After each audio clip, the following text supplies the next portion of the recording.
Welcome to Blue Grotto, Florida's largest accessible underwater cavern and among the world's best-loved freshwater dives.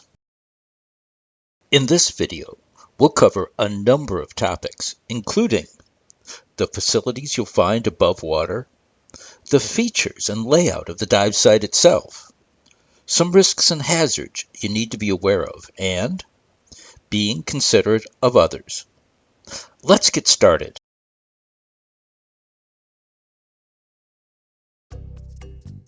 If you're watching this, odds are you're standing in the middle of our full-service dive center. Here you'll find snacks and refreshments, t-shirts, souvenirs, and more. If you forgot any equipment or were unable to bring something with you, we offer a full line of rental equipment, including tanks, regulators, BCs, wetsuits, and dive lights. Need gas? We offer both air and nitrox at our state-of-the-art fill station. Don't forget to stop by the dive center on your way out and get a Blue Grotto sticker for your logbook. After checking in, you'll find ample parking through the gate and around to your right, close to the bathhouses. Rain or shine, our covered pavilions make setting up and suiting up easy. Groups can reserve entire pavilions with prior notice. At the bottom of the stairs is our floating dock with its easy-to-use entry area.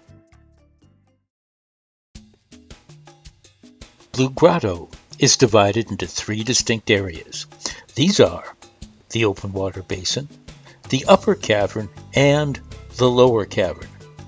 Note how quickly the lower cavern drops away and how it is not within direct sight of the entrance. In this cutaway view, you can see a three-dimensional representation of the spring, showing each of the three areas. Note the location of the air bell and the guideline that circles the cavern's perimeter. The open water basin is used primarily by students in training. Depths here are shallow, generally less than 30 feet. Water temperature here and throughout the spring is a constant 72 degrees year-round.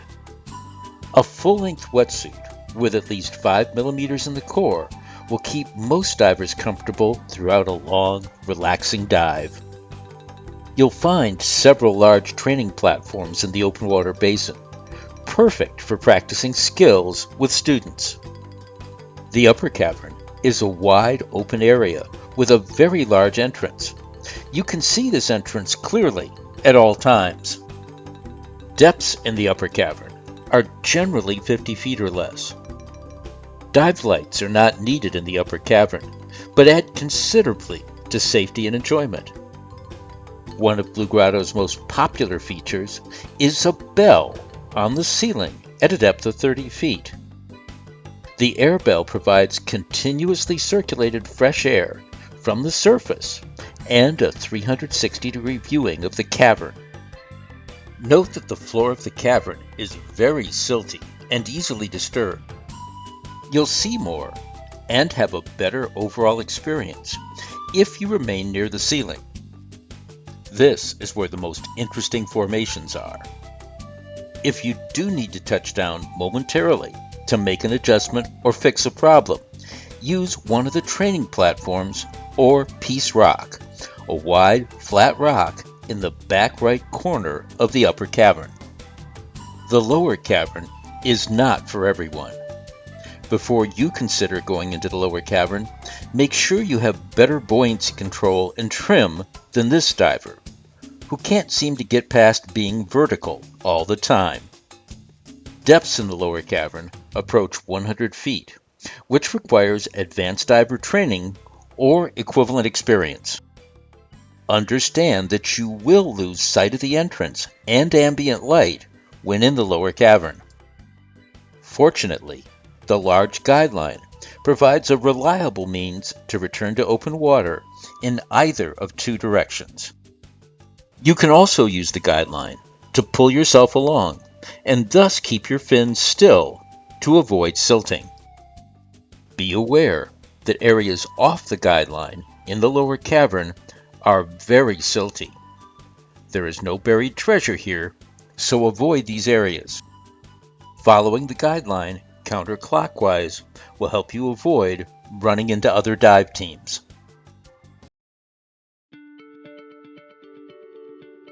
Virgil is a Florida soft-shelled turtle, a species that's easily recognizable via its very prominent and unusually shaped nose.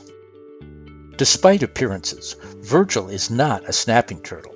He won't bite, and in fact is very friendly and curious. You're most likely to encounter him on one of our training platforms. You can maximize your interaction with Virgil by following a few simple rules. To start, don't approach or chase Virgil. Let him come to you. Second, don't attempt to hold or pet Virgil. Like most wild animals, he actually finds this threatening and will most likely run away. If you'd like Virgil to sniff your hand, just hold your closed fist flat on the dock. Just don't offer Virgil a finger. He might mistake that for food. Finally, remember that turtles are amphibians, not fish. They have to surface every few minutes to breathe. So, if you see Virgil start to move towards the surface, let him go. If a turtle feels that his access to the surface is threatened, he can actually drown. People often ask, is it okay to feed Virgil? The answer is yes.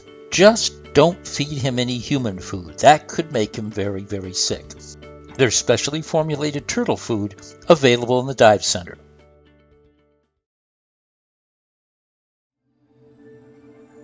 Everything in life has risks.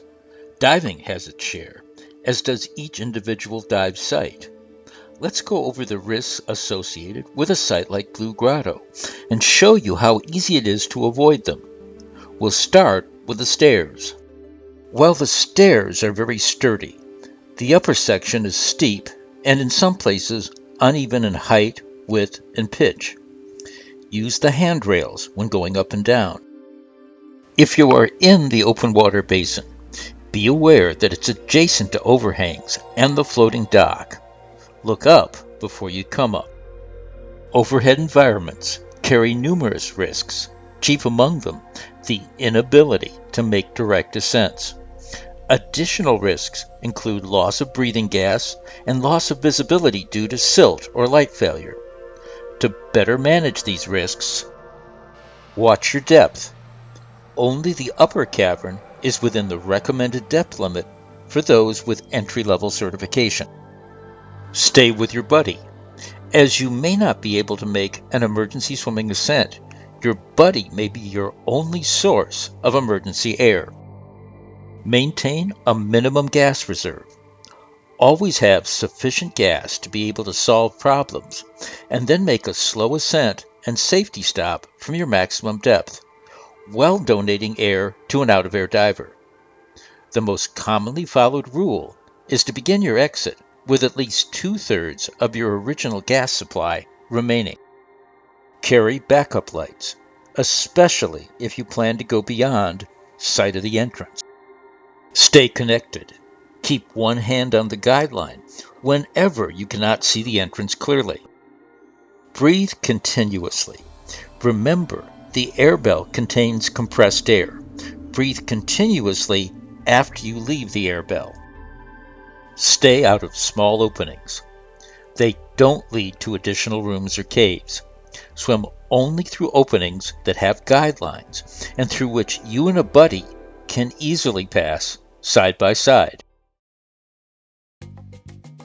Blue Grotto is big enough to accommodate a number of divers, and as long as people are considerate, there is no reason why everybody can't have a good time. Space on the dock is limited, and there can be a lot of people coming and going. Divers can do this without difficulty, provided they don't have to step around your unattended gear. The entryway allows a number of divers to enter and exit the water in just a short period of time, provided you are considerate of them. If not, divers may have to stand around with heavy equipment on their backs waiting for you to get out of the way. To help prevent this, enter and exit the water as quickly as possible. Do not sit on the stairs to don fins. If you can do so safely, don your fins while floating on the surface. Remember, carving or defacing underwater rocks or cave formations is a first-degree misdemeanor in Florida. Among the leading reasons divers come to Blue Grotto is to enjoy the spectacular visibility. So, if you stir up the silt, you adversely affect not only your own enjoyment, but everyone else's as well. To help prevent this, stay out of shallow water. If you float on the surface in shallow water, your fins will stir up silt, ruining the visibility for others. If you need to float on the surface, do so well away from the dock, and keep your fins as still as possible. Stay off the bottom. The closer you get to the bottom, the more likely you are to stir up silt. Wear the least weight possible. Wearing too much weight causes your feet to sink, and that leads to silting. It's very unusual for any diver to need more than 12 pounds when diving in fresh water. Maintain good body position. Your knees should always be in line with your shoulders. Wear full-length exposure protection. You'll need it for warmth, and it helps keep your feet off the bottom. Clip off all dangling gear. Dragging octopuses and consoles along the bottom ruins the visibility and damages equipment. If you find yourself dropping faster, then you can add air to compensate. Resist the temptation to kick to stay off the bottom. Instead, touch down with one finger. This will stir up less silt. Once you have reestablished buoyancy, gently push off without kicking. Avoid standing, sitting, or kneeling on the bottom. These are very bad habits for any diver to get into. And instructors, please make sure all of your students have established good buoyancy and body position before leaving the platforms, so they won't end up doing this. Thanks for watching. Dive responsibly and have a great time.